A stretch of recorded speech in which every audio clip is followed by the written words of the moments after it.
자, 반갑습니다. 오늘은 지난 시간에 이어 우리 주변의 안정된 구조물들이 어떻게 역학적 평형을 유지하는지 한번 계산해 보도록 하겠습니다. 렛츠고!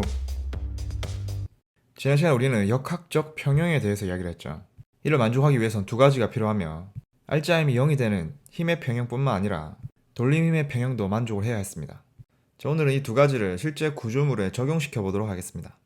우리 주변 공사 현장에서 볼 수 있는 타워 크레인입니다. 이 타워 크레인의 모습을 보면 여기 받침을 중심으로 해서 이쪽은 길이가 굉장히 긴데 이쪽은 굉장히 길이가 짧습니다. 어떻게 과연 이 녀석이 평형을 유지하고 있는지 한번 살펴보도록 합시다.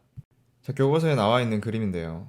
이 받침점을 기준으로 해서 왼쪽 편으로는 R2만큼 떨어진 곳에 질량 스몰 m인 물건이 하나 있고요.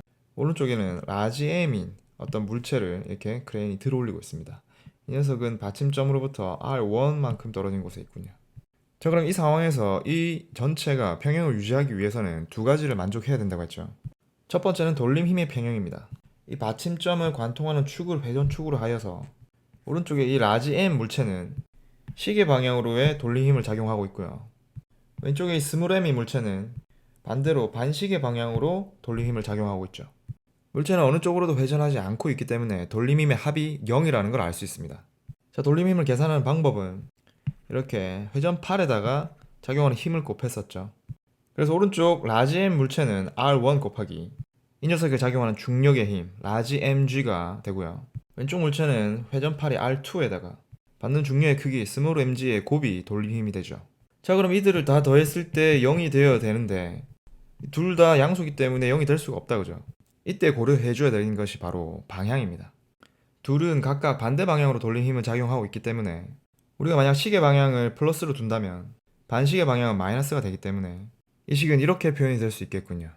그리고 힘의 평형을 계산해보면 두 물체에 작용하는 중력 때문에 두 물체는 이 크레인을 아래쪽으로 잡아당기고 있죠. 그리고 이 받침점이 이 크레인을 위로 이렇게 떠받쳐줍니다. 그럼 이 세 힘의 합은 0이 되어야 되기 때문에 스몰 mg와 라지 mg의 합은 받침점이 위로 떠받치는 수직 강력과 같다는 것이죠. 이 경우에도 교과서와 같이 이런 식으로 식을 표현할 수도 있고요. 이때 우리는 아랫방향을 플러스로 잡았기 때문에 윗방향은 마이너스가 되어 이렇게 수직 강력 앞에 마이너스 값이 붙어 있다는 걸 확인할 수 있습니다. 자, 다시 정리하면 역학적 평형을 이룰 때 돌림 힘의 평형과 힘의 평형 이 두 조건을 모두 만족해야 된다는 겁니다. 자, 그럼 좀 더 실질적인 문제를 보죠. 3m 길이의 막대가 받침대와 실에 매달려 있습니다. 그리고 받침대로부터 1m 떨어진 지점에 60N짜리 물체가 달려있군요. 막대의 무게를 무시한다면 이 실이 버텨내야 될 최소 무게는 얼마인가 하는 겁니다.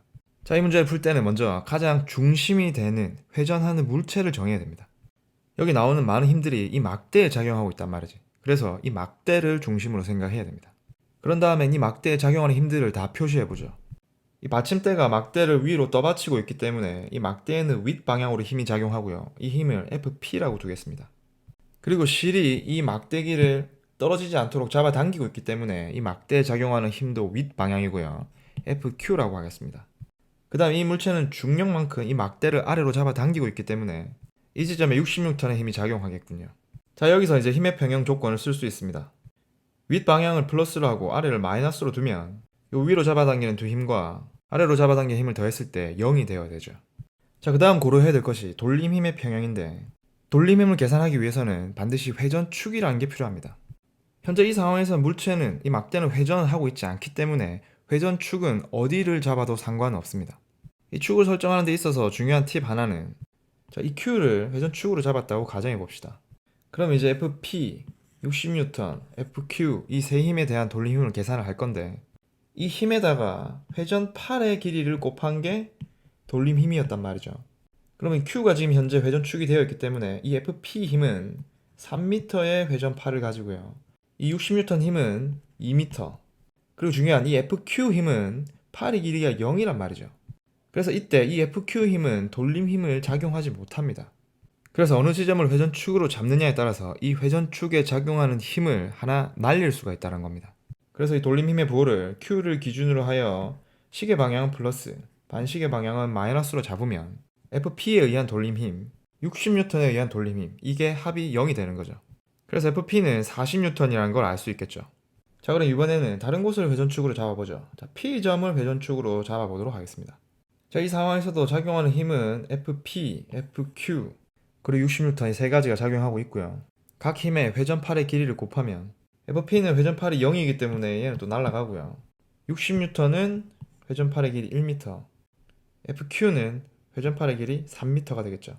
그리고 마찬가지로 이 회전축을 중심으로 시계 방향을 플러스, 반시계 방향을 마이너스로 두면 60N에 의한 돌림힘, FQ에 의한 돌림힘, 합은 0, 이런 형태가 나타나지죠. 그래서 이 FQ가 20N이 된다는 거 확인할 수가 있겠네요. 어느 지점을 회전축으로 잡던 간에 결론은 다 한 곳으로 통하게 되죠. 하지만 우리가 모르고 있는 미지의 힘이 작용하는 곳을 회전축으로 잡게 되면은 이 힘이 날아가게 되어서 식을 좀 더 간단하게 풀어낼 수 있게 된다는 겁니다. 자, 이 상황에서 만약에 이 부분을 회전축으로 잡았다고 가정해 봅시다. 그럼 이 지점에 작용하는 60N의 힘에 대한 돌림힘이 사라지게 됩니다. 팔의 길이가 0이기 때문이죠. 그럼 FP에 의한 돌림힘과 FQ에 의한 돌림힘, 이 두 가지가 남아 있습니다.